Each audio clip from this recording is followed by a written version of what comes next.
Coming up on The Returned. Jesus walks up to me, and this is like a physical person walking in the room. That's the last thing I remember. I was in paradise. I was in heaven. I just instantly. Towering figure. And he was wearing a white tunic, brown belt, and a brown sash. He had long brown hair, and he had a brown beard. Comforting, no fear, and also no awareness of me. It was just pure awareness. It was beautiful. You cannot stay. It is not your time. I felt like I was home. I felt loved in a way I had never experienced in my life. All of a sudden, through no effort of my own, I was up here. Went up above my, just almost instantaneous. I collapsed right there. But almost instantaneously, I went from standing to finding myself in a completely different dimension. It was almost as if I had closed my eyes and I'm waking up again. Hi, and welcome to The Returned. Here's to everything we'll discover together.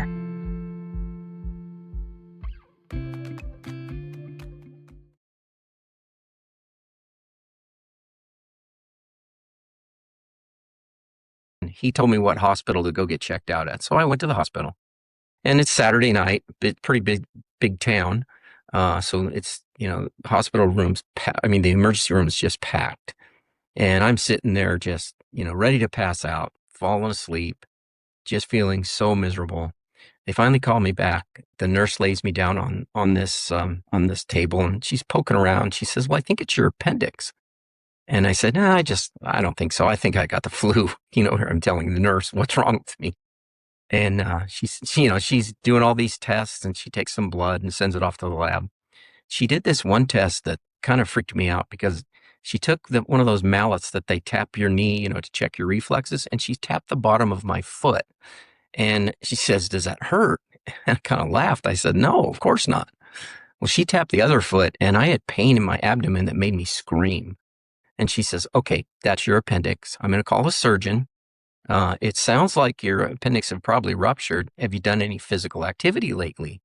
And I said, "Well, I played baseball with my kids in the park on Wednesday." And her expression went from wow to, "Oh my gosh."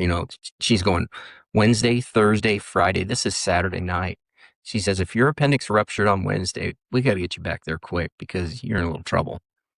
So she called in the surgeon. He showed up probably half an hour later. He's poking around in my abdomen.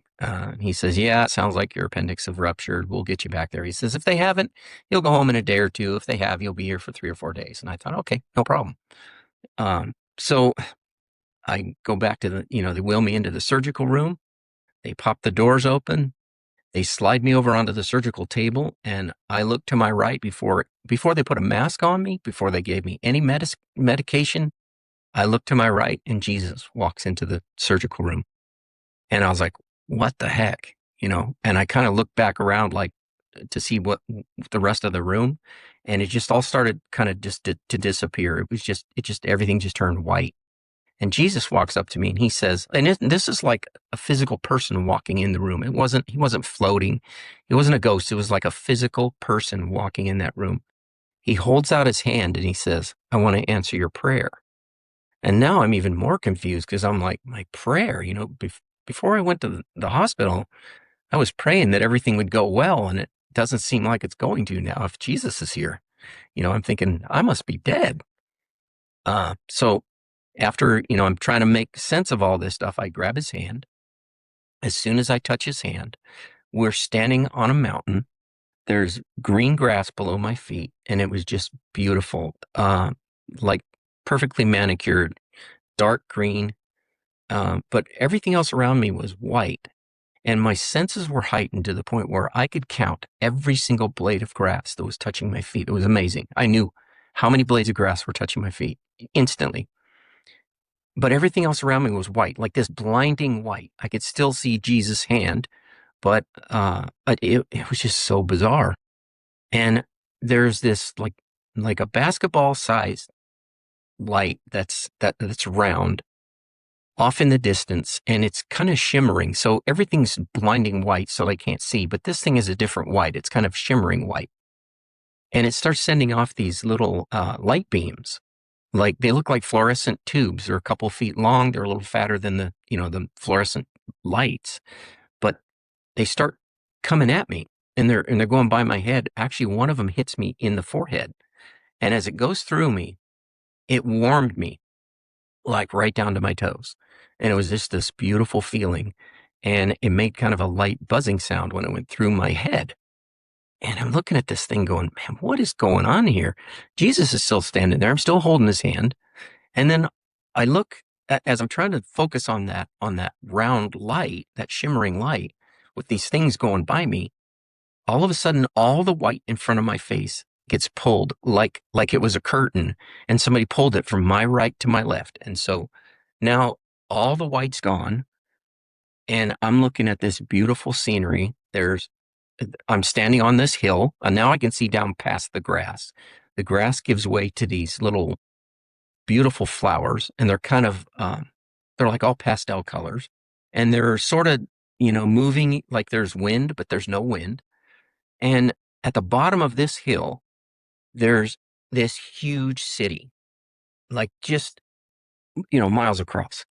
And, but now that fog or what that veil, whatever that white stuff was that was in front of me, that curtain that got pulled is now settled on top of that city. So all I can see is rooftops sticking through. It's enveloped in fog. And I noticed that there's a big giant golden dome almost in the center of this huge city. There's other gold domes sticking through this fog. And there's a bunch of like white roofs too. And there was a lot of like white steeples. They look like church steeples. But one of the things that I noticed when I'm looking at this is that there are no crosses at the top. I thought that was kind of weird. And then on the other side of this city, there's another mountain that goes up, and this mountain's huge, and it's covered in these beautiful pine trees. They're all like perfectly shaped. They're beautiful green, light greens, dark greens, just like the most beautiful mountainside I've ever seen.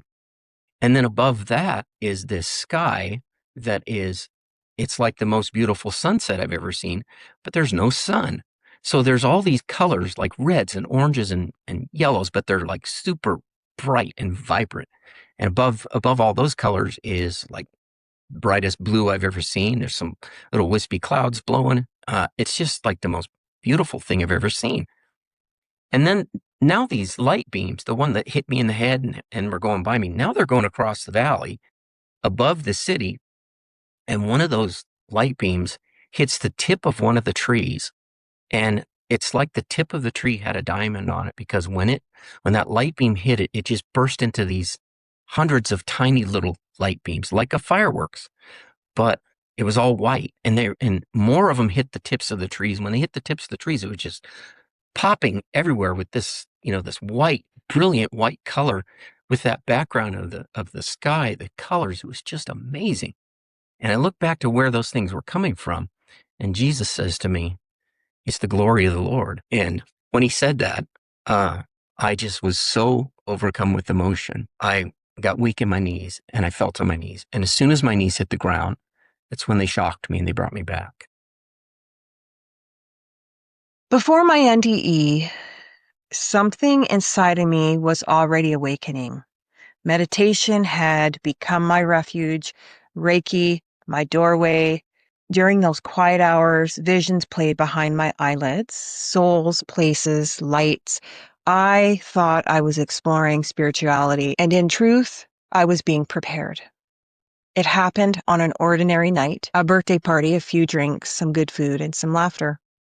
Then my body betrayed me. Cold sweats, dizziness, rapid heartbeat, the feeling of being sick.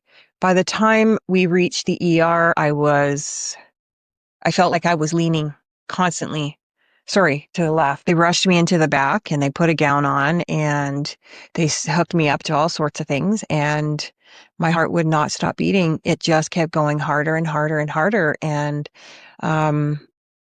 it wouldn't stop. And I know that the doctors were waiting for me to code, but I didn't, so I don't know, but I know that I was literally just sitting there scared out of my mind. I felt alone. And My heart was out of control. And I tried to grab at one of the nurses to, console me, but she kind of flicked me off. Like, what are you doing? Like, she was really nasty about it. And then out of the blue came this other lady. She had like brown hair, long and curly. I'm from healthcare, so I worked in healthcare. And so I knew exactly what was going on. And the doctors, when I looked up, they were just looking at me they were standing in a half circle around the foot of my bed. Like literally, I remember seeing one like this, like just standing there, like looking at me. And I was like, he's waiting for me to code. And I just thought, what the heck? And they had given me all sorts of pills, but it wasn't stopping anything. But this woman came and she held my hand. Um, and she told me that she wouldn't leave. And that's when the doctors came and told me that they would have to stop my heart. And they explained the procedure. And so they would stop my heart. They give me an anesthetic. They'd give me another medicine that would stop my heart. And then they would have to use the paddles to bring me back to restart my heart. And that I had to sign a form stating that they're not liable, basically, if I don't come back. And I mean, I asked many questions, but it didn't make me feel any better. But so what I do know though is that I ended up feeling this surrender come over me, like a total thought that was like, there's nothing you can do. So you just gotta let it happen. And so I just stopped panicking. I stopped everything. And then I was just bawling. I was so scared. I could taste it. I was so afraid. And then I seen the anesthesiologist and he was just looking at me and he was just telling me I was going to be okay and that it would be all over soon. And then I remember he said, you need to count back from 10. And I remember getting to 8. And then I woke up and I'm like, oh, thank God. Honestly, that was like, thank God that's over because that was so darn stressful.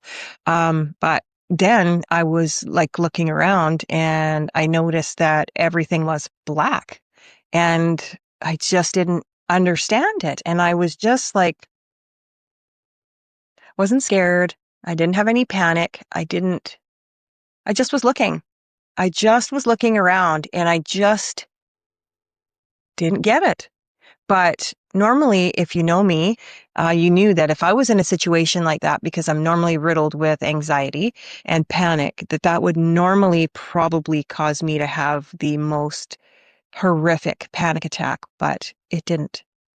I do remember feeling very light, but I also remember seeing kind of like this moving in the darkness. Like it was so dark, but I still seen moving in the dark. And I finally looked and I seen, and it was a humongous towering figure. And he was wearing a white tunic with like a brown belt and like a brown sash. And then he had long brown hair to about here, a little bit curly, and he had a brown beard. And he was like very bright, like he was glowing bright. And I knew the moment that I seen him, I knew him.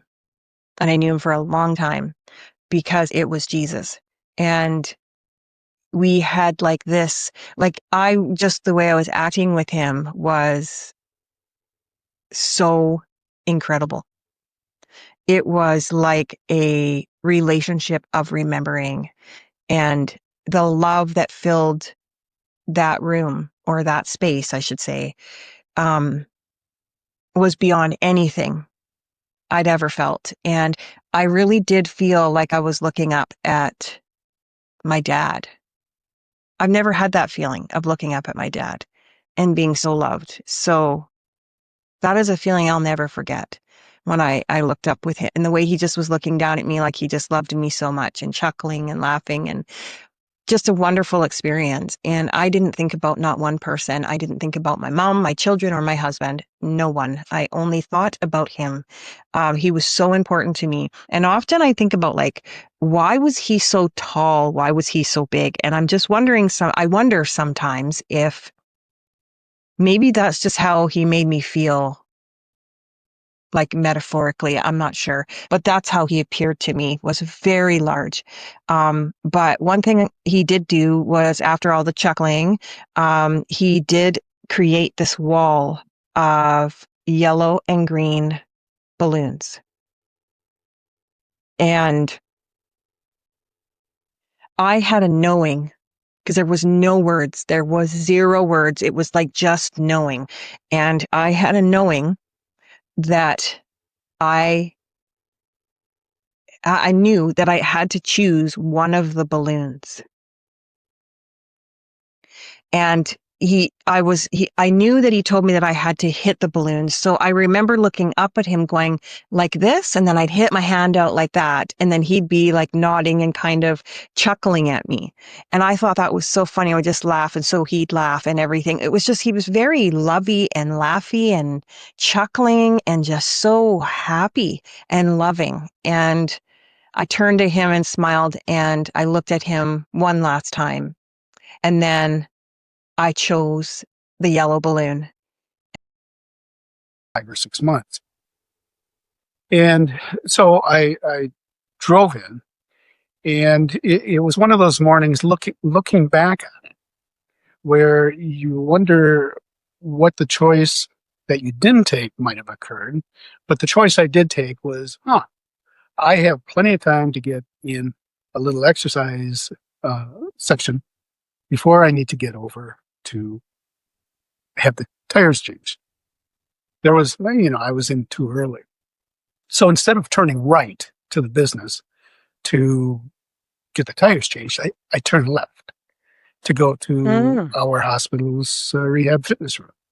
So I got there, I parked the car, went downstairs, changed clothes, came back up, said hi to the staff, did a few stretches, and sat down at the arm curl machine bench. Did my 20 modest arm curls to start out, and I stood up next to the bench, and the strangest thing happened. I looked down at both of my forearms because they were tingling, both of them, like they had fallen asleep. And I thought, well, this is really odd. Well, that happened to be the last thought I had for at least 8 hours. Subsequently, what happened is I collapsed right there.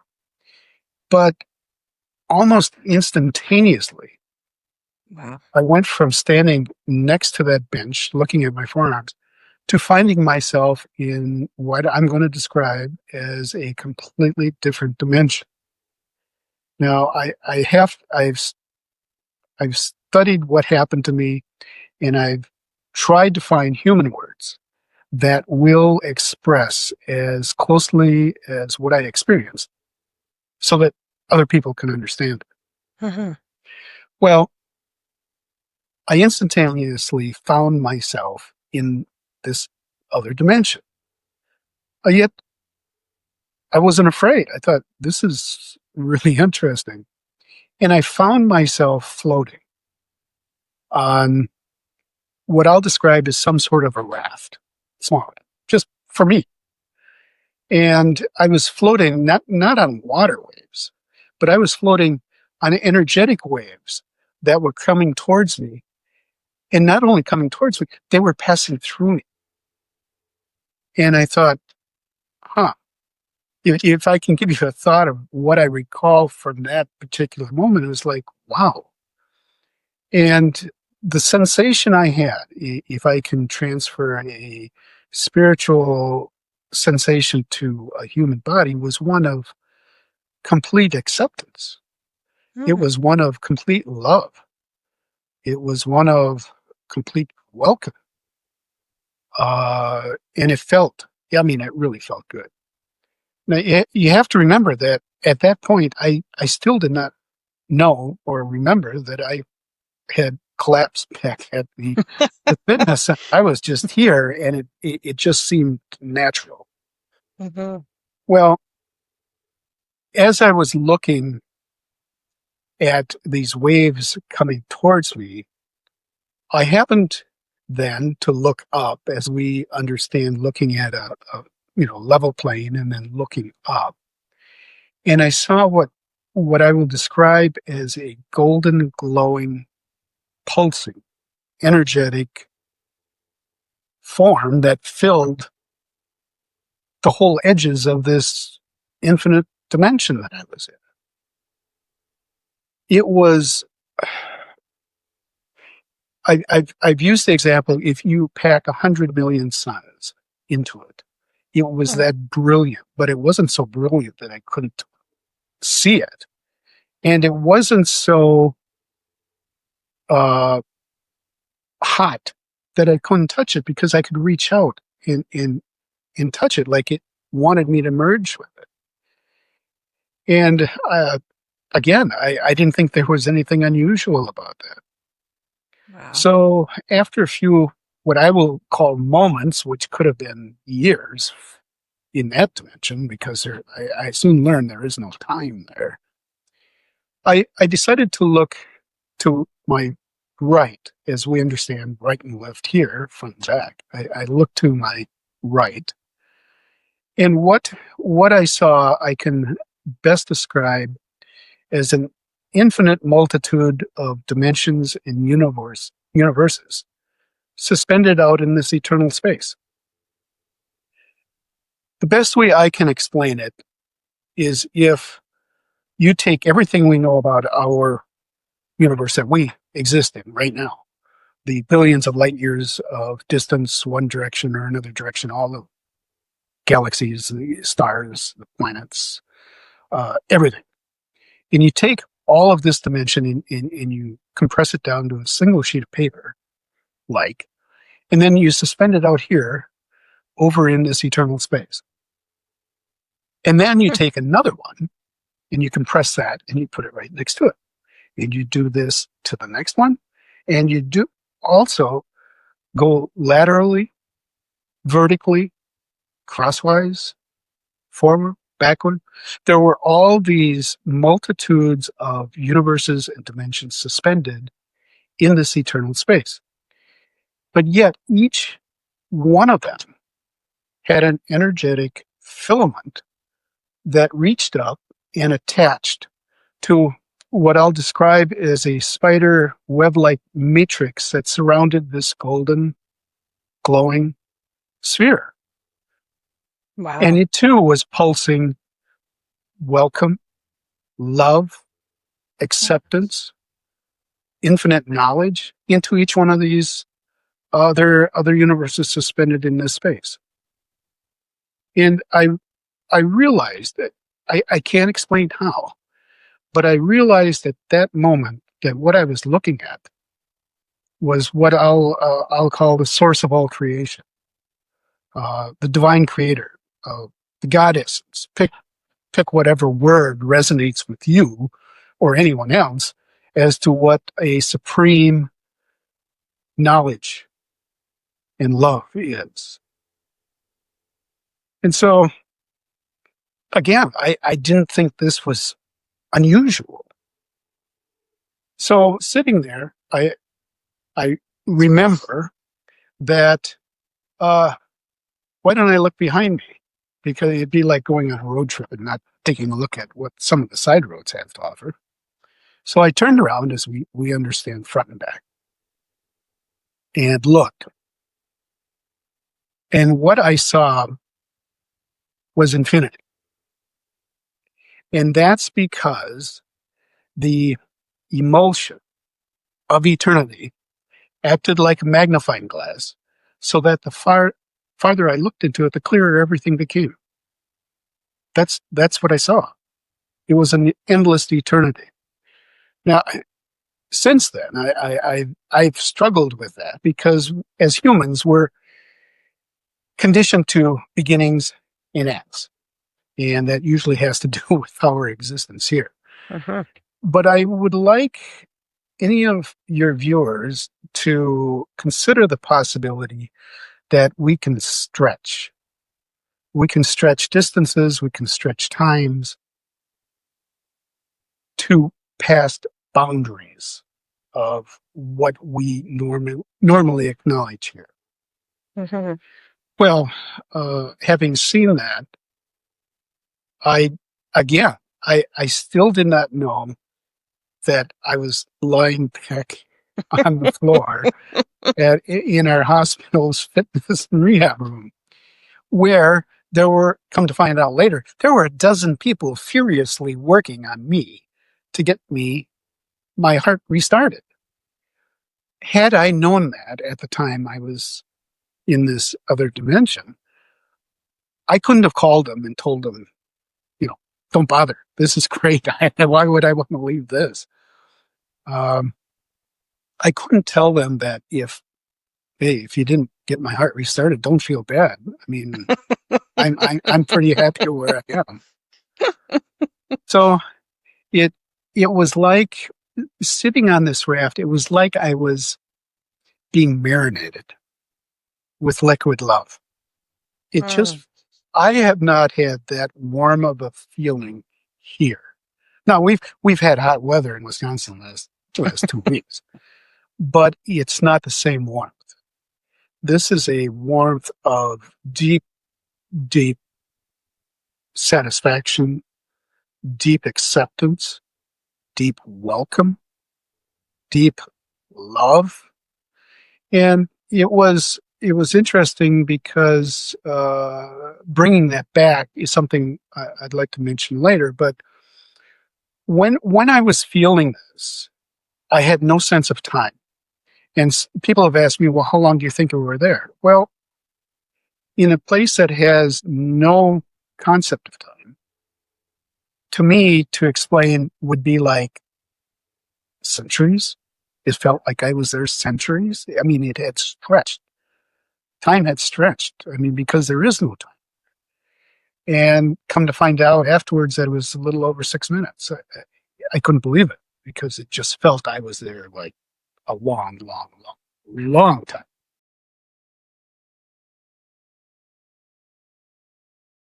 They put another blanket on me and I went out, and I hadn't had my anesthesia yet, which is sort of odd because you're always nervous before surgery. Maybe it was a foretelling for me, I don't know. But I woke up in recovery and I hear them talking to this person. I hear the commotion of something going on in the bed next to me, and I didn't want to pay attention because I was focused in my own experience and feeling groggy and kind of overwhelmed. And I hear them calling this woman by my name.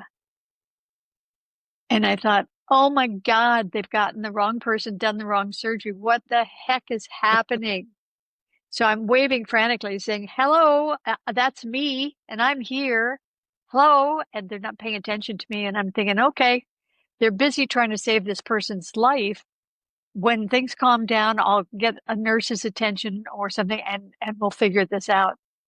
So I kind of settled back into myself. And the next thing I knew, I was standing at the bottom of her bed, looking up at her, and it was me. And there was no sense of panic or worry or even connection to the me in the bed. I recognized me, but it was like I had no party in whatever was going on with that version of me. And I just sort of stood there for a few minutes watching three people working on her. And it was so neutral for me, which was surprising. And I remember looking down at myself. I'm standing there and I'm looking down and I can see my physicality. I can see what I'm wearing, the hospital gown and whatnot, bare feet. And I'm looking up at her, but I'm not worried in any way. I'm not concerned. It's almost like I don't care. It's not mine to worry about or be invested in. Next thing I knew, I'm in the corner of the ceiling, looking down over what they're doing. And I'm interested, but I'm not interested. There's no emotional connection for me whatsoever to what is happening there, because I still feel like me, the me that's up in the corner. And I didn't think, wow, how did I get in the corner? How am I up here? What am I doing? There was none of that. It was so normal in a way. It all felt so normal and I was blasé. I haven't used that word in a long time. I felt very blasé about the whole thing, which in retrospect is like, how could you feel blasé about something like that? That's, amazing and incredible and outrageous. But I didn't have any of those feelings.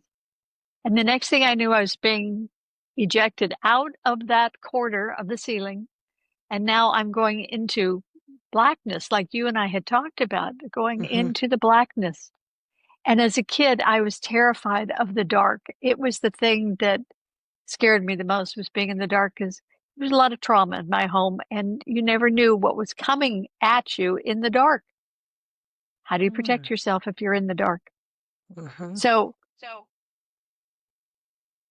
I thought, well, if I can just find a glimmer of light, I know I will be able to be okay, because first of all, I'll know I'm not blind and that there's something here besides the blackness, and I'll just focus on it. And I did that, and I saw one little tiny glimmer of light, and I sort of glommed onto it, and I never let go of looking at it so it could be connected to me in some way. And as I'm watching and watching and watching, it's growing, and now it's everywhere around me. And it's almost cloud-like, and it's almost diaphanous, and it's almost all the colors of the rainbow in the white of it. And it's a color of white, and I studied color therapy at one point. There was no conception of what this white was for me. I'd never seen anything like this or felt anything like this. And it was shimmering, and it was loving, and it encompassed everything that was beautiful and uplifting and safe. And so I just stayed in this moment of it. And as I'm doing that, I'm now moving forward, and I'm floating, and I'm aware that I'm floating. And I remember looking down, and I'm like that far off the ground, and I'm thinking, well, that's interesting, but there was no panic. It was just like, well, that's interesting. Okay. And I'm floating, and the white started to separate as I'm going through it. And at the end, there are 2 rows of monks in brown monks' robes with the hoods up. And I reached the end of this line of monks, and the one on the end stepped forward and said, "You cannot stay. It is not your time." And I thought, how can you send me back when I have just arrived at the place I've always wanted to be in?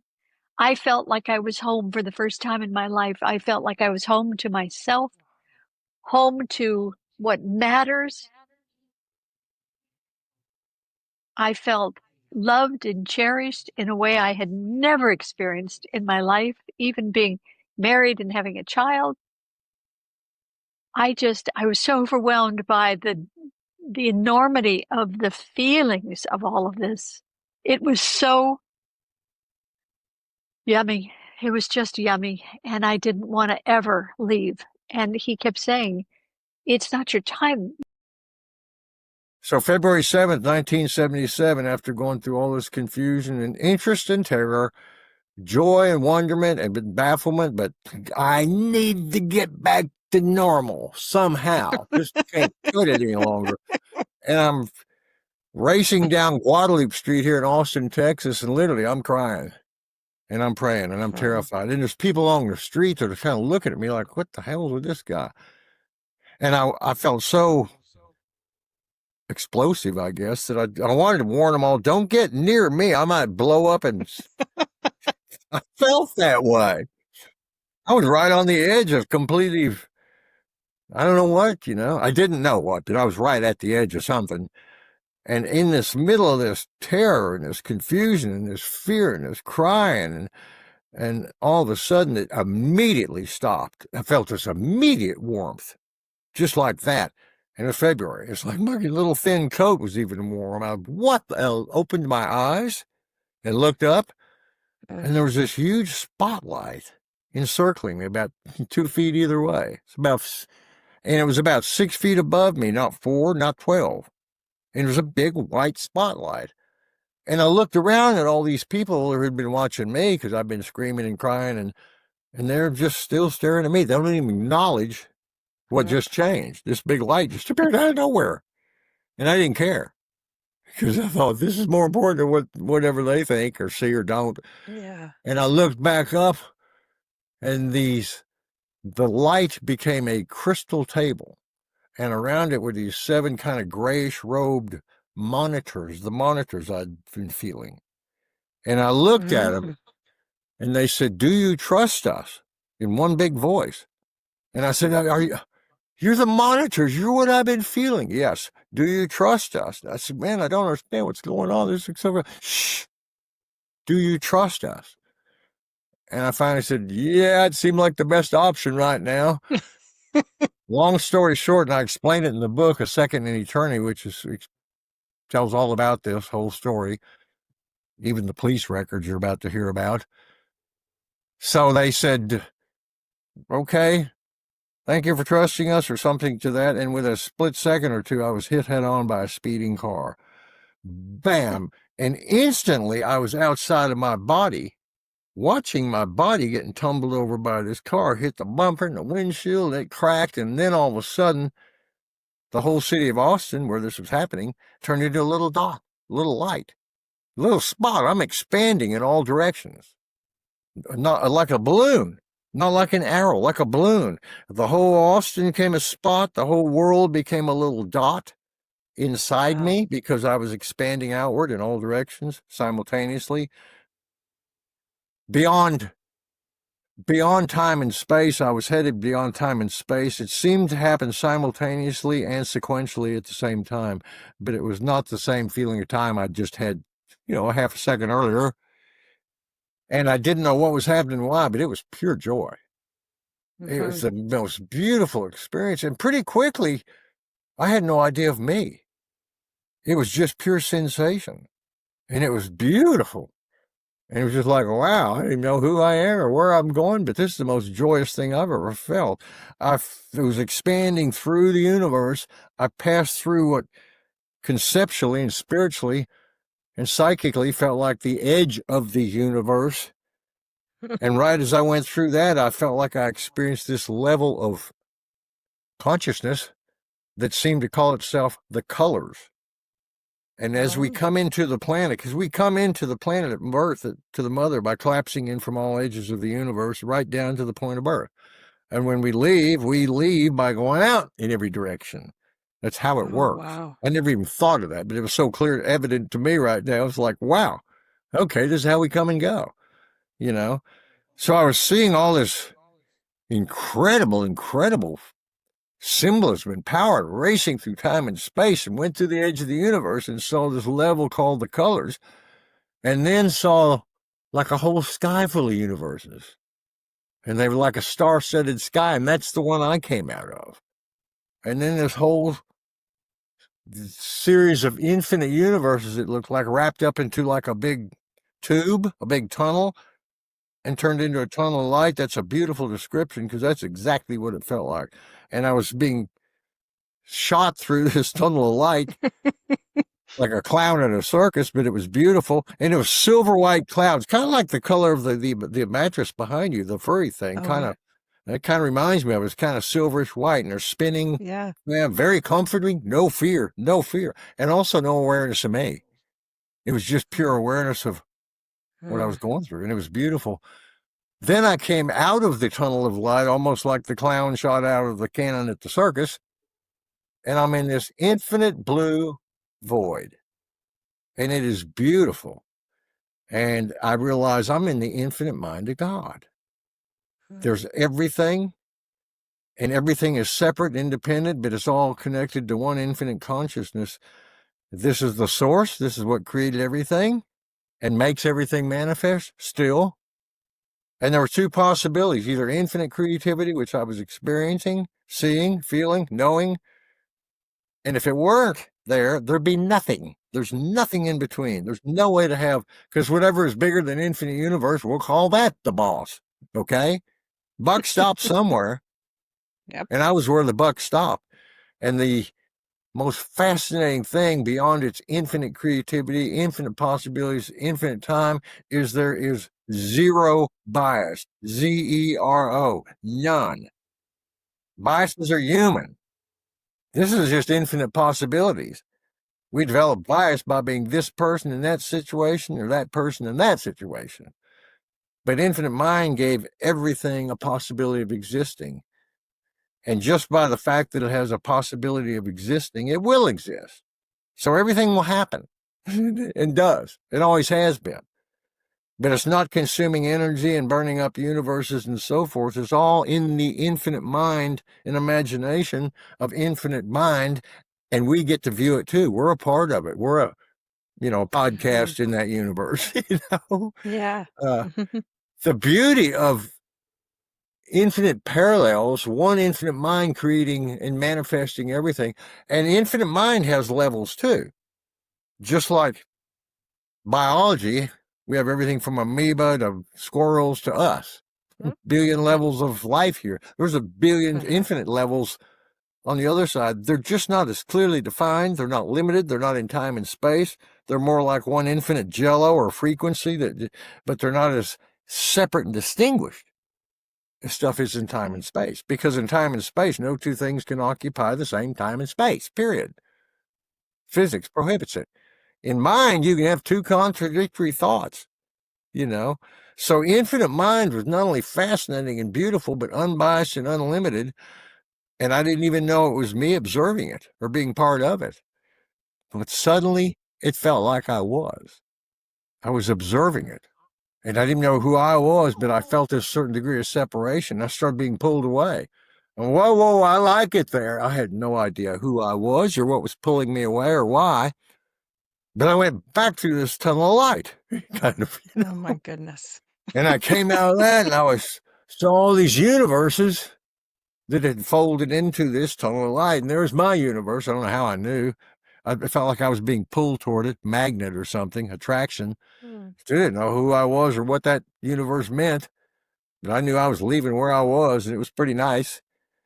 So I started heading into this universe again. And I came into the edge of the universe and went through the colors, which again, the colors is a level that gives us the ability through our human senses and brain, smell, touch, sound, thinking, to comprehend our own existence. And that's what the colors to me represented, the level of consciousness, because once we come here, that's all embedded in our, subconscious, and we can tap into it. Just like you can learn to play golf, but you got to decide to play it and you got to go practice it, no matter what you're talking about, expanding your consciousness or whatever. However, still, I did not know why I was going through this. So after I started coming back to Earth, I felt an attraction toward it, a connection. Didn't quite understand it. Still didn't know who I was. But the closer we got to this planet, the more I saw 3 series of pictures. The first is what we're going through now. In 1977, I saw all these societies screaming and hollering and panics and people pissed off and revolting in the street. And this was 1977, where, we had crap, but it wasn't like now. It wasn't so extreme. So I saw all that. I had no idea that that experience was going to probably be the reason I was prepared. I wasn't ready, but I was at least mentally prepared in my mind for another event that was going to take place 3.5 years ago, May 22nd, 2022. I'm in the mountains of Panama. I'm visiting a friend, just visiting. And the reason I was there is because we didn't know how much time Morris had. I'm now 69. This happened when I was 66, and he's about 12 years older than me. So he's getting up towards 80. And without help from the pharmaceutical side, this man would have been dead long ago. He's not doing well. He barely weighs 50 kilos, which is a little over 100 pounds. So I'm in a little 2-bedroom house in the hills of Panama, and it's not finished. 4 of the 8 windows did not have glass. The concrete floors are just concrete. There's no tile. Latins build houses poco a poco, little by little, as funds are available. And Morris was living with a longtime friend, a Panamanian who I know, who also spent some time in the United States. And this gentleman was like Morris's man Friday. He would drive him here, do errands for him, help him with banking, that sort of thing. And when I was there, I became that guy. I was the appointed chauffeur, house cleaner, feed the dogs, just visiting with a friend. And I appreciated the solitude. It's very quiet. Not a lot of neighbors, very few neighbors up on the mountainside. And this particular house, so it's a 2-bedroom house. It's unfinished. There's no electricity. There's no electricity in the house. So outside on the house is built into an embankment next to a concrete wall. There's a huge generator bigger than your coffee table. And it ran all the time because we had 100-foot cables, one for the lights, one for the refrigerator, one for the freezer. And, we had electricity. It was just via a generator. So one night, we were sitting in the living room talking, as we often did. Usually went to sleep around 9 o'clock. There's nothing else to do. It's pitch black outside and get a good night's sleep, right? So we're drinking a hot cup of tea, and at 8:30 at night, the lights went out.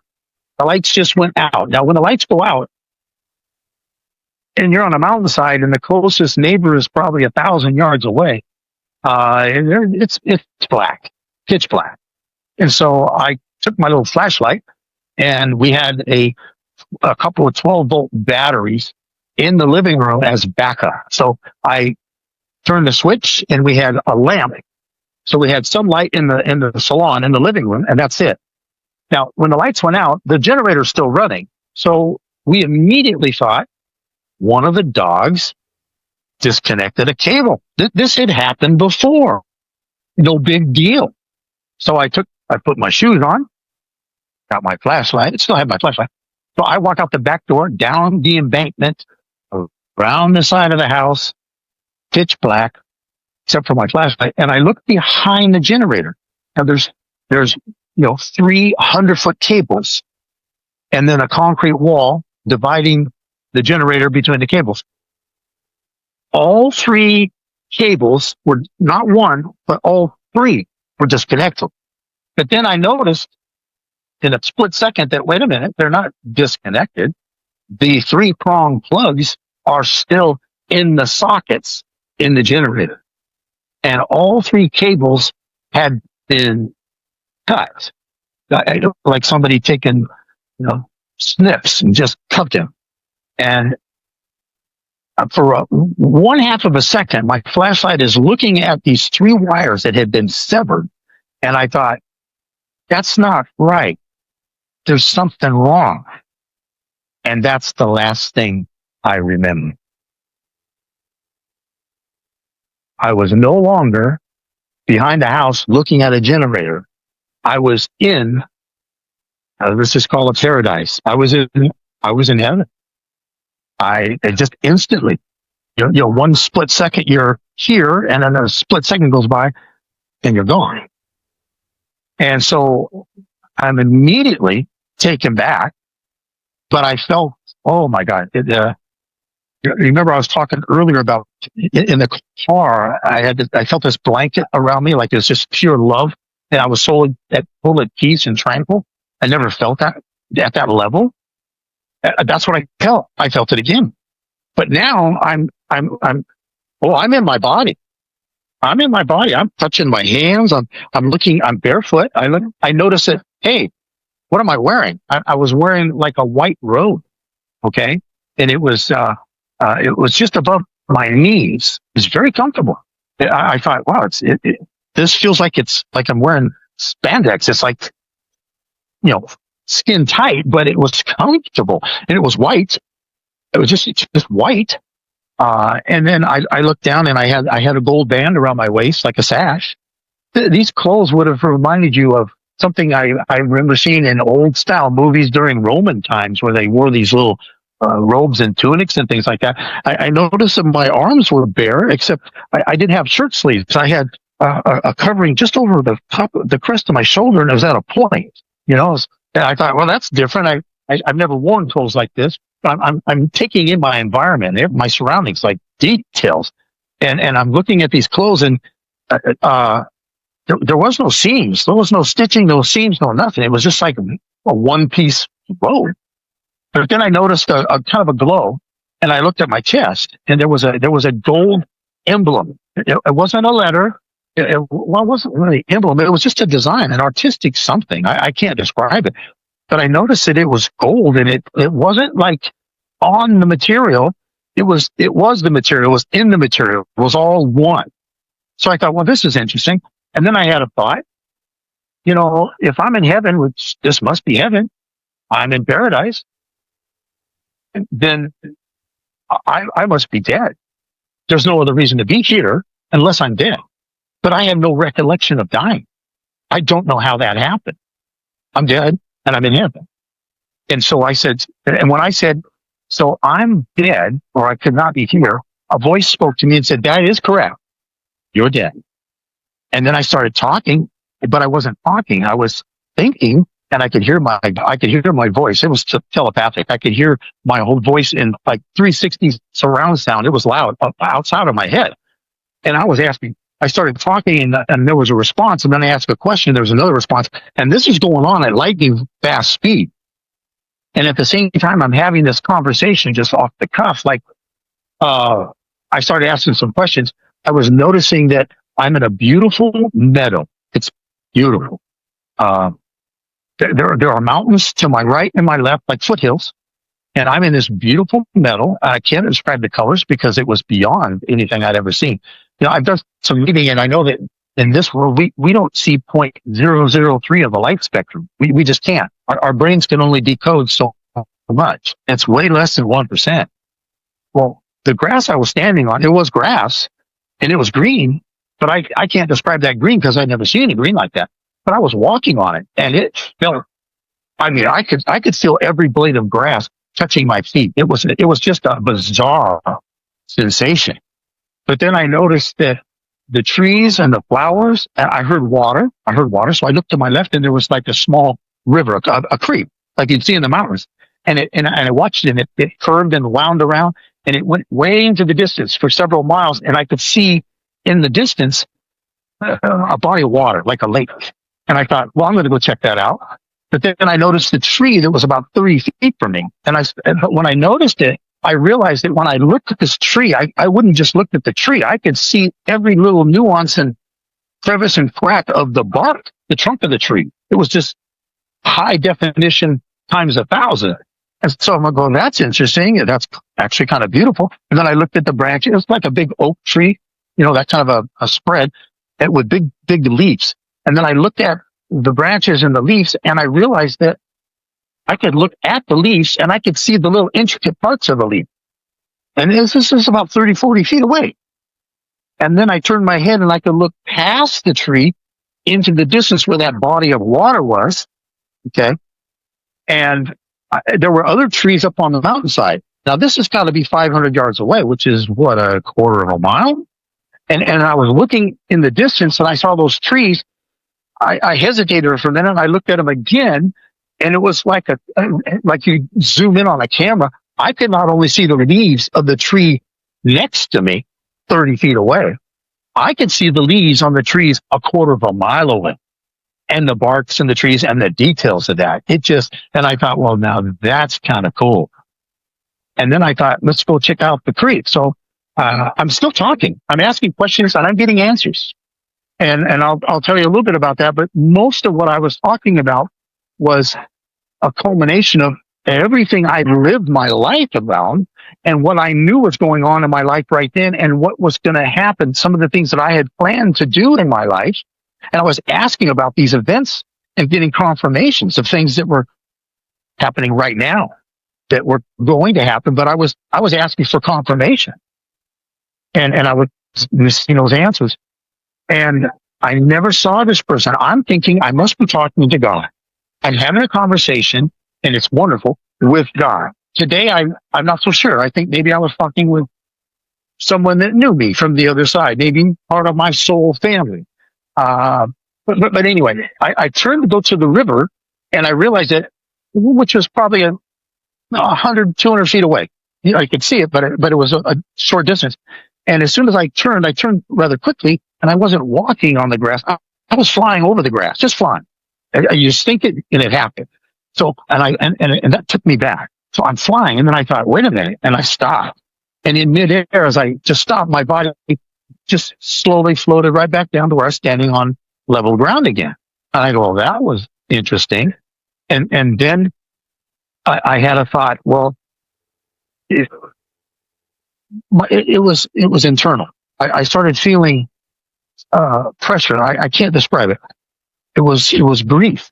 It was grief. I started feeling my heart got so heavy because I started thinking about, all right, as beautiful as this is, my kids, I can't leave them like this. I started thinking of my sons. I have 5 biological sons. I have 2 stepchildren. And 2 of my closest friends in the world are my stepkids because I've been their dad the longest, over 20 years. And they're in their early 20s. And I thought they're going to be devastated.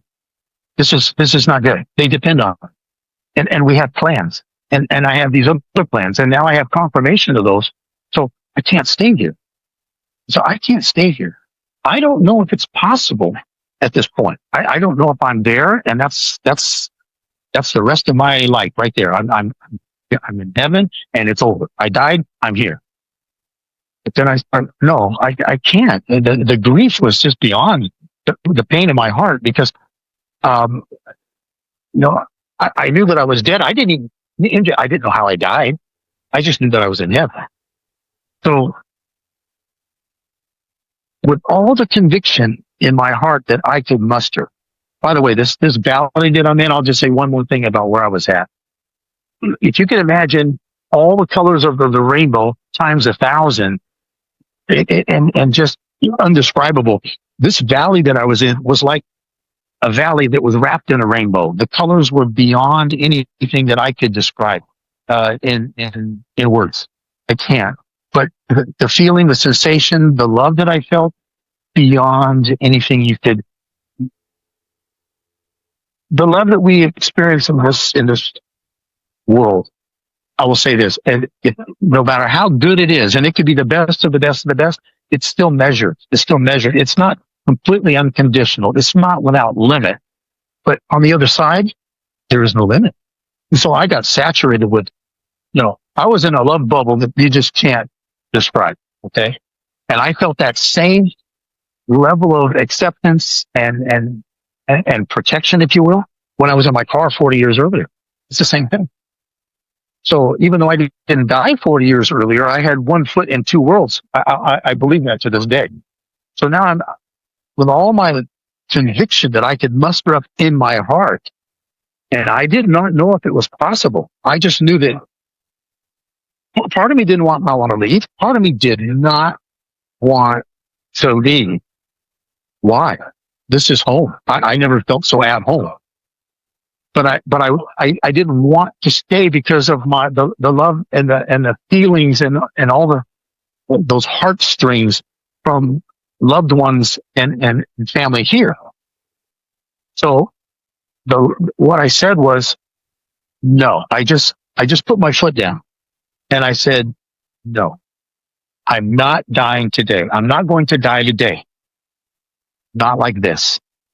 Because I had no reason to die. I was in perfect health. My life had been taken from me. I wasn't sick. I didn't have an accident. I did not know the circumstances at that point. But I said, I'm not dying today. Not like this. And I put my hand down. Not like this. As soon as I said this, I was instantly back in my physical body here. And I was gasping for air, okay, taking the deepest breath you can imagine. I know now that I was actually dead for at least 15 minutes because when I went outside to check the generator, it was 8:32. I never forget the time. I looked at my watch before I went outside, 8:32. I know that my attackers left at 9:45, and I'm real good with time. What I'm going to talk about now, that hour of my life. The first 15 minutes, I was dead. My life was taken from me. I did not. I don't remember being hit. I had been hit from the side, okay, from behind. I would have never heard somebody sneaking up behind me because the generator was running. It was like standing next to a tractor trailer. It was loud, okay? And so I was struck from the side, from behind to the head. And the doctors and the investigating, what we would call the FBI there, the investigating police force, because it was a crime. It was a home invasion. We were attacked by armed military soldiers. We think they were military police for Panama, off duty, but nevertheless, a gang of military police. Imagine that. And so I was hit with what we think was a crowbar because it left a huge check, a V mark on my head. Okay, just split my skull wide open. And I think you have the pictures that you can splice into this podcast that I sent you. But I took this deep breath. Okay, and as I exhaled that breath, a man jumped. I was conscious of somebody standing over me. There was actually three, but I only saw one. They had large flashlights, so it was well lit where they shined the flashlight, and I could see this figure of a man. He jumped down on top of me, spread eagle over my midsection, and grabbed me by my shirt. And before I could take my second breath, I heard these words in Spanish, but I'll translate for you. For 30 years in Latin America, my Spanish is as fluent as it's going to be. And it was unmistakable. He screamed in my face, "Oh my God, he's alive!" Those are the first words that I heard. Now I'm taking a second breath. And as I'm taking my second breath, my hands, now this was just a physical reflex. My hands shot up to my head and grabbed my head. The pain was off the charts. I've taken one breath.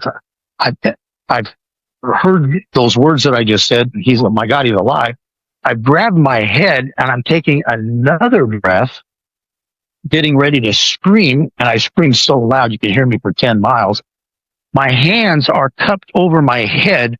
There is more soft tissue material outside of my head, like the size of a baseball. Okay, they had split my skull wide open, and that was soft, spongy material from inside my head on the outside. And my heart had not been pumping for 15 minutes. Now there's blood. My heart's pumping, and there's blood shooting out of my head like it's coming out of a garden hose. Okay, that was that much blood. I was covered in blood instantly. And I could feel it. And I'm actually trying to press what's outside of my head. I'm trying to press it back in my head. This is surreal. This is not a movie. And when it's your blood, you're just, oh my God, is this really happening? Is this really happening? And at the same time, I start screaming before I can take another breath. And I'm dealing with my head and the pain of it all. I felt pressure on the backside of my left leg, about 6 to 8 inches, 6 inches below my knee, in my calf.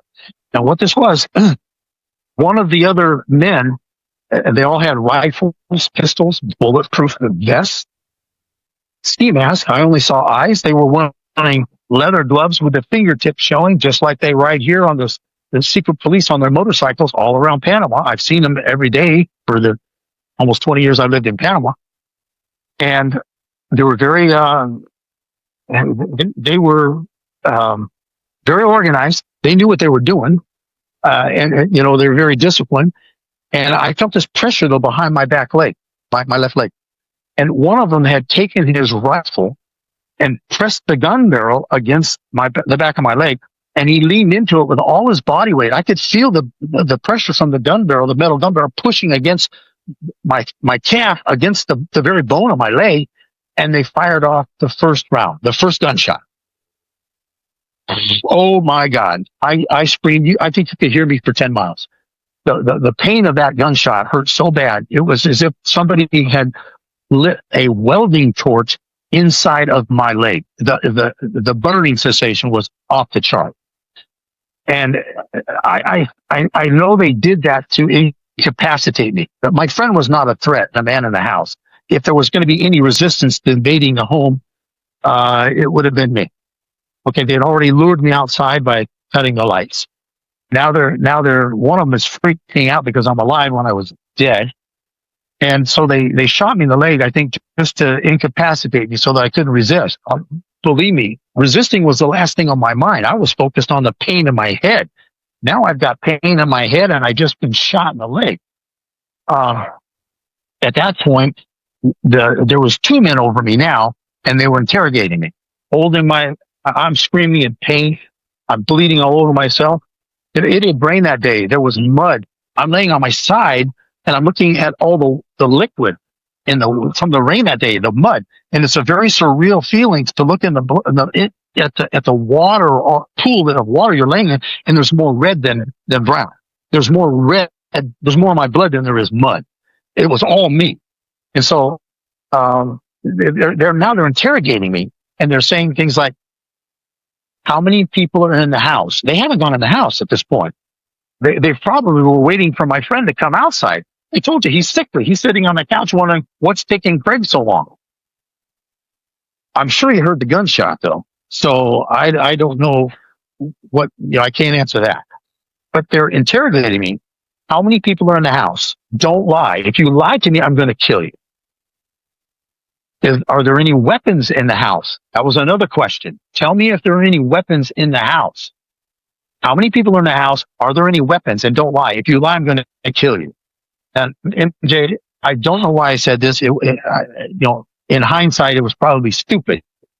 But I was looking at this man's eyes, and when somebody is excited, their eyes get dilated. When they're afraid, their eyes just shrink down to pinholes. This man, I felt I could tell by his voice inflection, he was more afraid of me than I was of him at this point. And I screamed in his face, "You already killed me once." I mean, I said it just that. I screamed right in his face. He's just 5 inches from my eye. We're eye to eye. And I screamed, "You already killed me once." And that set it back. But at that point, they decided to charge the house. One of them stayed with me, and they put, not handcuffs, but they put the zip lines that police use to tie zip lines around your wrist. They put that around my hands, but I had the presence of mind to hold my hands apart because I hate being tied down. And so when they felt it was tight, they let go.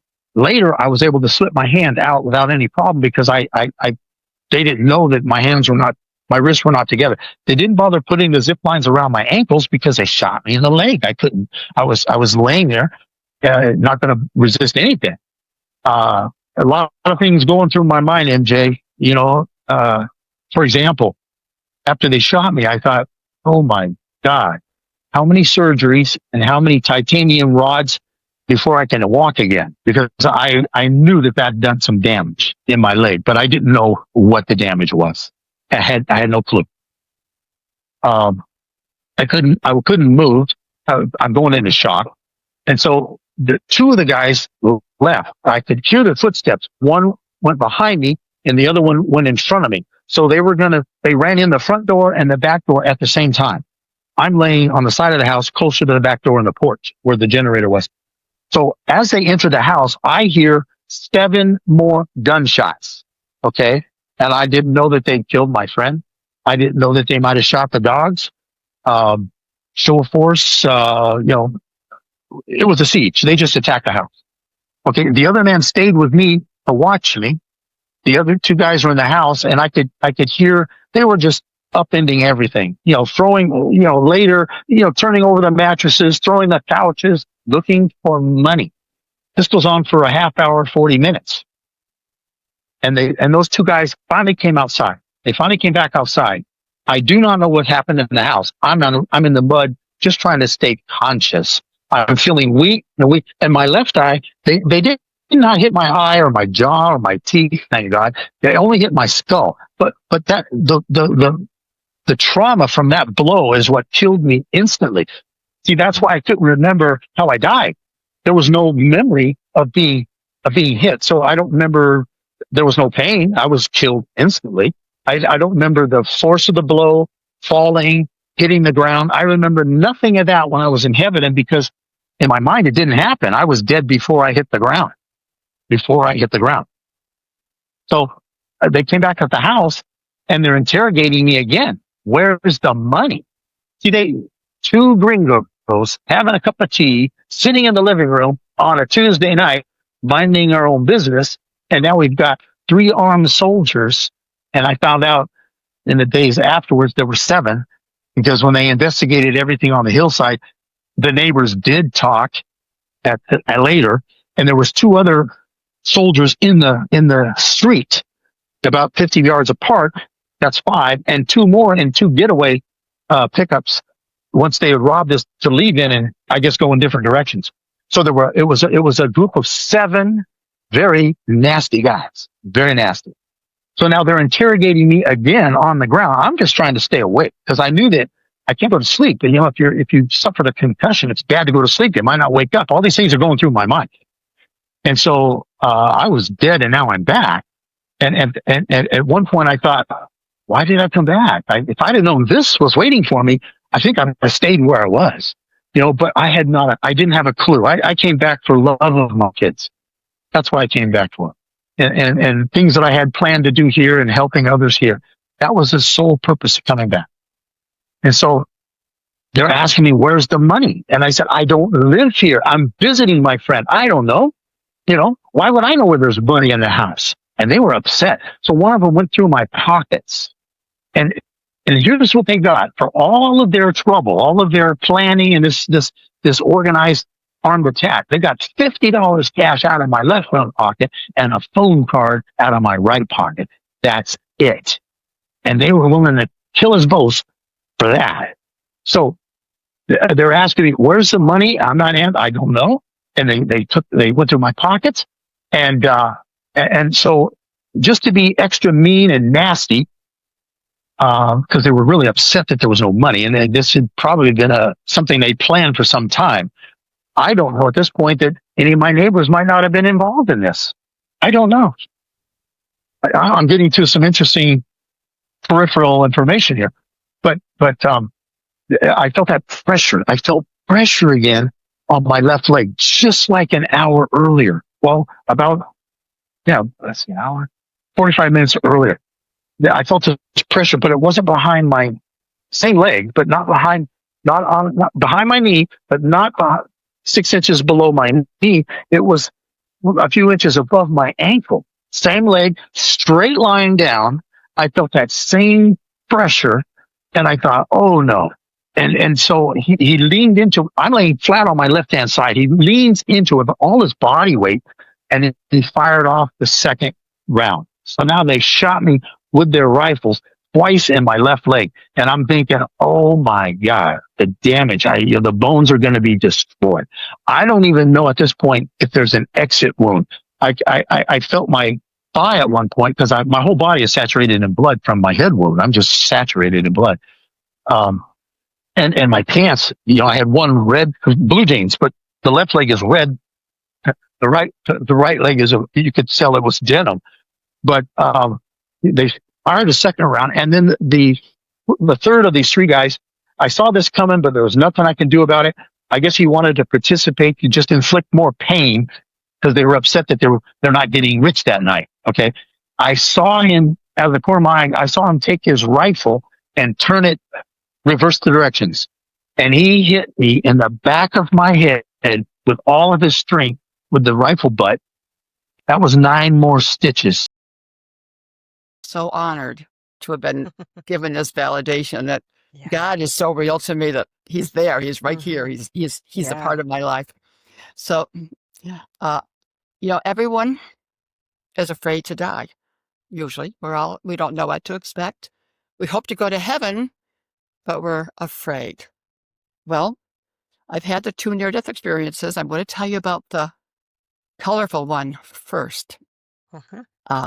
It was in 1978, and I was 32 years young. I had my 3 children, and I was having problems with uterine infections and biopsies, and I had a tumor the size of a walnut, about this big. That's all, just this big. And within 3 weeks, it grew to be this big. And this is not good. So Dr. O'Keefe said, Sandy, I know you're young. I have my 3 kids. Let's get rid of this cancer thing. I've had biopsy after biopsy and, bad. So he said, let's do it. Okay, fine. Went to the hospital. I had the hysterectomy. I woke up saying, whew, I'm glad that's over. And I was laying in bed just saying, oh, I hurt, but that's nice. And the nurse said, well, don't you want to get up and go for a walk? Get me out of this? Absolutely. I mean, my whole life has started over. Cancer is gone and I'm alive. And yes, let's go for a walk. So being as tall as I was, but because my whole abdomen was open, I was going to over hunched over going, oh, my belly hurts so badly. And I was walking down the hall. I remember the nurse grabbed me by the shoulders and pulled my shoulders back and said, Sandy, stand up straight. Well, I remember feeling searing pain. I waddled back into my room, somehow got back into my bed, and I went to sleep. Well, after a while, I woke up. I go, oh, I feel wet. Oops, I think I've wet the bed. Oh, no. And back in those days, the IVs were rigid boards. Of course, the nurse button is over there. My arm is on an IV board. I'm going to my roommate. Please call the nurse. I think I've wet the bed. I was so embarrassed. Well, here comes the nurse. On goes the lights. All I remember are my roommate's screams and my screams. Red. I was bleeding. My blankets. I was covered. My blankets were red with blood. It was drip. I was saturated. And then all of a sudden, through no effort of my own, I was up here, went up above my body. Didn't hurt anymore. Ooh, just almost instantaneous. I could see down there, they were getting all nervous about what to do with my body, and they were all running around and getting ice and all kinds of, get the blood cleaned up. I'm up here going, oh, hi, Jim. This is kind of fun up here. I have that kind of a nature. I'm a playful person, and I love my doctor. He and I are still best friends. And it's like, oh my gosh, this is really interesting. And for some reason, but this is me up here. But I know that was me down there. I didn't feel any real connection other than I didn't hurt up here and down there I hurt. So this is good up here, right? And then somehow I must have rolled over just a little bit. And I noticed that the ceiling, now I know intellectually that that's the hospital ceiling. Right. And it's solid. But I saw an aperture of sky. And all of a sudden, through no effort of my own, up, I went up and out. And there I am. Ooh, there's the hospital. There's the Hudson River. There's the bridge. There's my house. Look, there's my house down there. Oh, this is really fun. Like Cessna level. I'm flying. Whoa, this is really fun. And all of a sudden, I got higher, up into the clouds. I go, whoa, are the angels in the cloud? No, it was fluffy clouds like you see in an airplane, right? Well, then all of a sudden, I started to accelerate. I thought, what am I doing? I'm not a plane. I'm a something, but I'm not an airplane. And I started to go forward. Now, other NDEs I've heard, and you have heard too, a white tunnel, a dark tunnel, a void. I was going through the stars. I was going there are the stars. There's the nebula. Beautiful. And how to explain this? The TV show Star Trek, and they talk about the Starship Enterprise going at warp speed. All of a sudden, I was flying at warp speed through these stars, beautiful stars, and the nebula and this and that. And eventually, I don't know how long I flew or how far I went, but ahead of me there was like a horizon, and I could see a light coming up like sunrise at a horizon. And I started to slow down. I have a picture that kind of shows you what the stars look like. This is what the stars look like to me. Wow. And then when I got closer to the horizon, this is what the horizon looked like to me. Wow. So it was beautiful. and bright. Mm-hmm. Beautiful, Mm-hmm. beautiful bright. And I got a little bit closer down there, and I could see like a walled, big area, spires that just glistened, and a wall, not so much to keep people out, but kind of to contain this beautiful area. Mm-hmm. We always wonder who are we going to meet when we go to heaven. Well, I figured, well, my best friend Mark had died not too long. Maybe Mark? No. My brother Billy, who died in a train wreck at 17? No. Maybe my parents? No. Where's my granddad? No, you wonder. Oh. Okay. It was my grandfather. Why my grandfather? Well, at the time, it didn't make a lot of sense, but afterward, it did. And when I was, I think, 13 or 14, when Grandpa died, he died relatively young. He had a circulatory problem in his legs. They'd amputated a leg. Now they figured, well, he's going to get over that. He's going to survive and he'll live. They said the next day they'll take the other leg. I'm done, he said. He died. Whew, I'm done. He willed himself dead, and he did. So I had no chance to tell him goodbye. He exited. I'm not going to lose both legs. I'm out of here, right? He's a pretty strong-willed man, but I can see him not wanting. He's worked all of his life. Hmm. He had a team of horses. He worked all of his life, hardworking man, and he treated me so special. But when I saw him, he was younger. He was wearing his overalls. Farmers wore overalls back then, and he had both legs. He was whole, and he was a little bit younger. But I knew him because it was the face, the voice. Just it was Grandpa. So I was just so excited to see him. Like, oh, I know somebody, and this is wonderful. And he said, well, let's go inside. So he walked me in through this entryway and go into a garden, the first garden that I saw. And we humans do not have the words to really describe, as you know, the beauty of what you see. The flowers of every color, every scent, but yet they don't fight with each other. They melt together beautifully. Mm-hmm. The sound of tinkling water. The leaves seemed to glisten. The grass seemed to glisten. Everything was so full of energy and life. And I wanted to touch everything. And I was touching, and I must have had hands because I remember touching everything. Excuse me just a moment. Mm-hmm. And it was just so wondrous. I was turning, there's this long colonnade, but I wanted to go there. And it was just beautiful. And Grandpa said, well, come on along. We went into another one, another garden. And I thought, oh, this is just where are we going? You know, come on, Sandy, we have to go. Come on. Well, I was just wanting to touch everything. Finally, he walked me into this last garden that had a building with the door open. Now, it was a big building. The door was very bright. And he walked up to the door and said, Sandy, I have to leave you now. I can't go in with you, but you have to go. Oh, no, no, no, no, no, no, no, no, no. I don't want to do that. I don't want to go in there. Uh, I was excited about being in heaven, but I didn't want Grandpa. I didn't want to go with Grandpa. He said, you have to go. Excuse me. It chokes me up every time I think about it. Mm-hmm. It was so nice to see him. It was wonderful.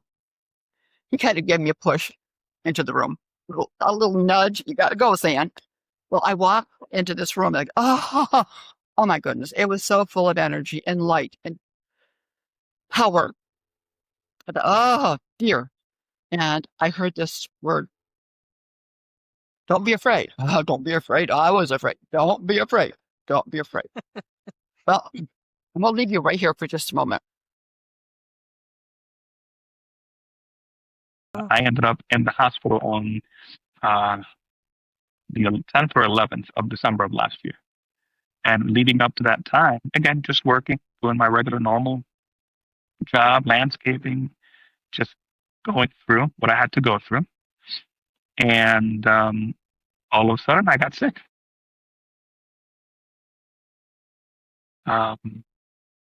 Unexpected. I'm not a smoker. I'm not a drinker.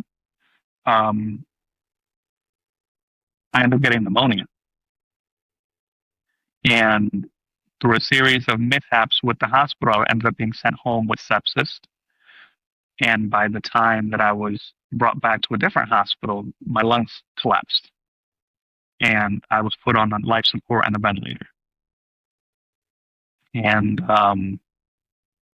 they gave my wife and family about less than 10% chance that I would make it out. At that point, they told my family out of the ICU floor I was in, I was the sickest patient they had, that was there at that time. So of course, I don't want to be resuscitated. I don't want to then. I don't want to now. So all the forms were filed, and had my pastor come in. Again, I don't remember these things. This is secondhand that I was told from my family because I don't remember any of it. Uh-huh. I do remember where I was, but I don't remember what's going on here. Um, and Yeah, so a lot of things happened while I was in the ICU, and I actually ended up waking up on Christmas Day of 2024 in the afternoon. That was when I came back to this reality, this side of the veil. Again, I don't remember what was going on here. I was just told by my family. But first thing I remember is opening my eyes, and I was in a wide open space, and there's a path in front of me, and it is a winding path. Um, I didn't see a light, as some folks have experienced a light at the end, and no, it was just this vast expanse of space and a path. And I tell people, I say, it's you hear, oh, it's other people have said, oh, it's this white glow. It was, but it was almost like it was white, but yet this kind of bluish glow and this kind of light gray fog. I mean, it was it was being in a pillow, being inside of a pillow or inside a cloud. I mean, that's what it felt like. I mean, it was so warm. I mean, the feeling was warm. Um, and I remember not being afraid. I wasn't trying to figure out where I was. It wasn't like, oh, where am I? It's as if I knew where I was. I'd been there before. So I continued down the path, and I'm walking, and I'm just looking around me and enjoying that glow, that warmth that I was feeling, and just walking. There was nothing in my mind telling me or me asking myself, where should I go? Should I go down this path? Wait a minute, let me look. Not once did I look back. Not Mhm. once. I did not turn around. Not once. I just kept walking. And if I keep walking, on both sides of me start to come some images. On my right hand side, what I start to see that comes into focus first is almost these mirror like pains.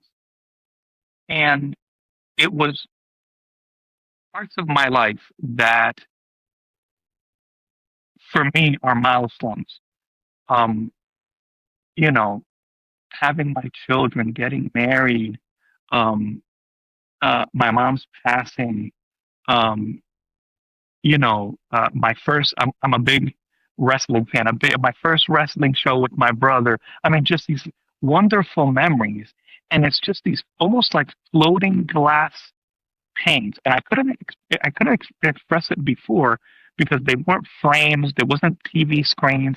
It was just like kind of like when you look into a reflection of water, but it was hanging. It was, in air. And as I kept walking, it was almost like going through an old school photo album that your grandmother has, and you're just remembering these wonderful and not so wonderful things that have happened to you. Um, Mhm. I remember one of the memories I passed by was me the night before my mother passed, and I remember that day. Uh, she wanted her toenails clipped, so I clipped her toenails. I washed her feet, and that was a memory. And even though there were sad memories, it all made sense to me somehow.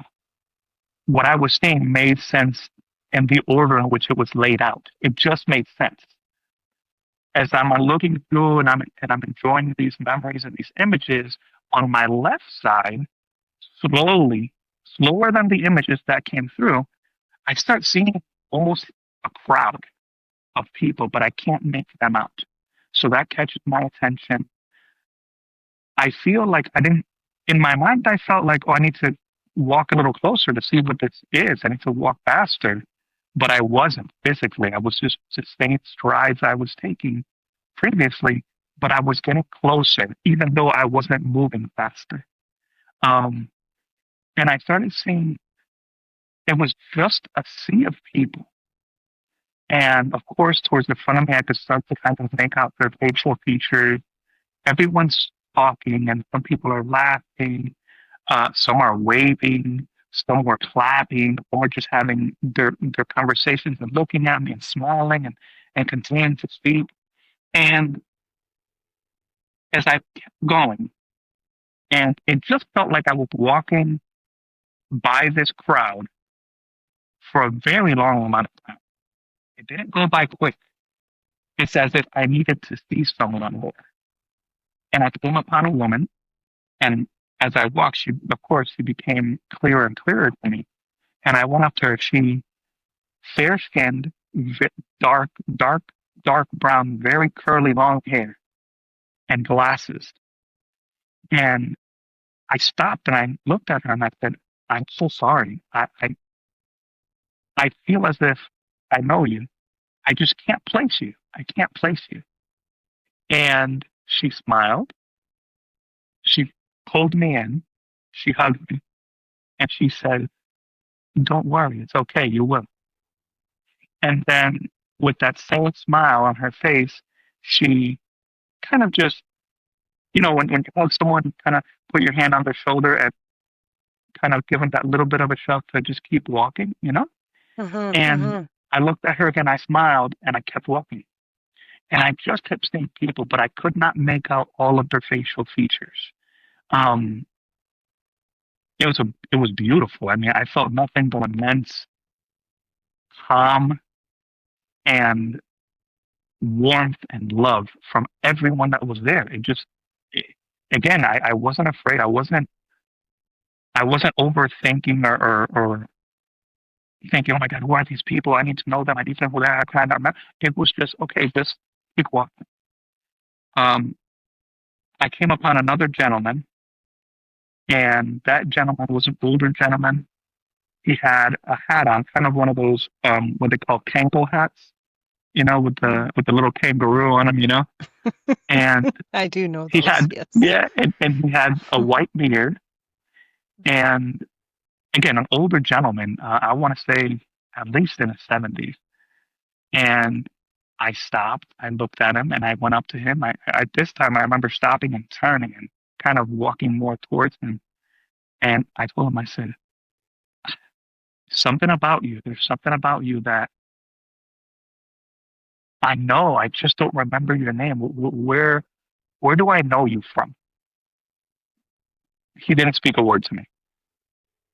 He smiled, and as a grandfather or father does to you when you're younger, he just kind of patted the back of my head like this, patted, and then kind of rubbed, and then the same thing, just kind of on my way, sent me on my way. Hmm. And but never said a word. Never said a word. I walked a small bit further, and it felt as if I was opening my eyes again, as if I had closed them. And this whole time, I don't remember blinking at all, but it was almost as if I had closed my eyes and I'm waking up again. And when I wake up, I'm again in this vast space, but now it's very clear. It still has that kind of fog, but it just seemed a little clearer. And out of the left side of my vision, I'm sitting down at this point, which again, I don't realize that I've sat down. And I see immediately, and I see my Chloe walking through this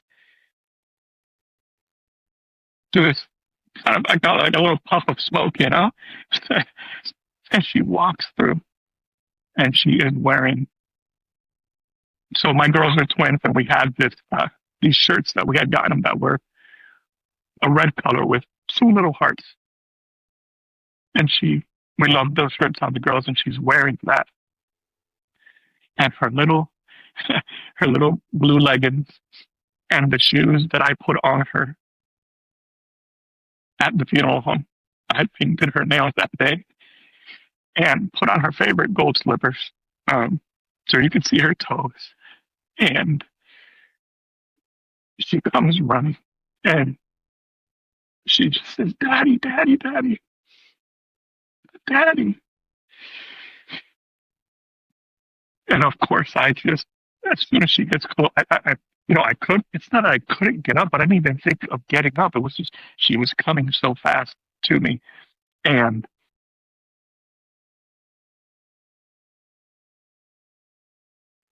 I grab her and I squeeze her. And my Chloe always had this thing where she, when she came to hug you, she would come to hug you very quickly, but then she would turn her back to you and kind of just nestle herself in your chest, looking the opposite way. And that was just her way. And she does this, and I'm looking at her, I'm feeling her face, and I'm telling her how much I love her, how much I miss her, how much I want to be with her, and that I'm so sorry, so very sorry that Daddy couldn't protect you. Just everything that I wanted to get out, I'm telling her. And the whole time she's just smiling. She's just smiling. And then I'm looking at her and just trying to remember her that way. My Chloe was the only one in our family with very curly hair. Very curly. None of us have curly hair. And I'd seen that it had gotten longer. And I'm just taking everything in. And then I realized my mouth hasn't opened once. Her mouth hasn't opened once. We have not opened our mouths to speak. It just, it was just happening. And she turns to me, still here, and I'm still holding her face. And she says, "Daddy, you were right. I did my job, Daddy. And I did a really good job, Daddy. I did a very good job." And I just squeezed her harder. And it felt like an eternity. Thinking about it now, it's all a split second. But there, it just felt like an eternity. And it was just us hugging and me telling her how much I loved her, how much I wanted for her. And she would giggle and she would tell me, "Daddy, it's fine. Don't worry. I'm okay." And when she said, "Daddy, you were right. It's okay. I did my job and I did it well," what I'm referring to is, so my wife and my son was 14 at that point. We didn't know we could have any more children. So the girls were a complete surprise and blessing to us. But about 2 months before she became pregnant with them, she was also pregnant and we lost that pregnancy. And when the girls came after they were born, I used to tell my wife, I said, "No, Sophia, she's brand spanking new. She's never been here before. This girl is too much of a risk taker. And there's just something about her that tells me like this girl has never been here. She's fresh off of the line, and the manufacturing line." But every time I looked at Chloe, there was something that I saw in her eyes because they were such this deep, dark, rich brown. And again, it sounds cliche, but you could get lost in her eyes. There was just something that I would look at her and I would tell my wife, "She makes me feel so peaceful. She makes me feel like I don't need anything in this world." And and then I told her, I said, "You know what I think happened?" And this is my first kind of foray into saying maybe there is another side to here. And I told her, I said, you know, "I think Sophia was coming and was too afraid to come by herself. And Chloe joined in on that ride to bring her here." Because Chloe was very cautious, not a risk taker. And she analyzed everything. Even at 3 years old, you could see she'd stop and she'd look at something, or hey, let's try this, and she'd stop and she'd look at it, and it was almost like she was making a decision, like a very wise old woman, and and that's why we called her the little old lady. But Oh my goodness. my wife called her old lady Petunia, and and that was just, it was just the way that I felt about it. My wife felt about it. But again, just to kind of explain why, I said that, what it Mhm. meant to me when she said that to me. Because after Mhm. she passed a few years later, I said, I think she was sent to do a job and she did it and she had to go back. And again, this is me just, my apologies. This is just me, again, just kind of tiptoeing into that side of maybe there is, because I need to believe that there is. So I Right. know that my daughter's not just gone from me. Uh-huh. Anyway, so I'm there with her. And after, again, a good amount of time, she says, Daddy, I have to go, but I love you. And don't worry, everything's going to be fine. Tell Sophia that I love her very much. And that's me. Because my daughter, Sophia, had told me things that she had experienced in her room and on her own. And again, being that Uh-huh. they're twins, I don't know that connection. She's so young. And I just kind of said, let's let her work through this, and just kind of, my wife, let's encourage her. Let's just, she said, just tell her it's okay that you believe. So Mhm. she says she has to go. And I embrace her again. I give her the biggest hug and tons of kisses on top of her head, because that's another thing. I smelled her hair. I just wanted to smell the top of her head. There was just something about that smell with children that you never forget. You never forget.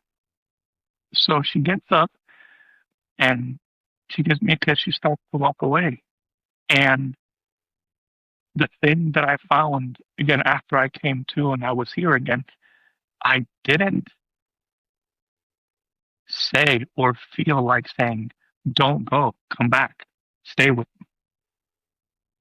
I was okay with her walking away because she had reassured me so much by just being there. There was something that I felt through her while we were embracing that whole time. And she seemed so confident about telling me, it's okay, Dad.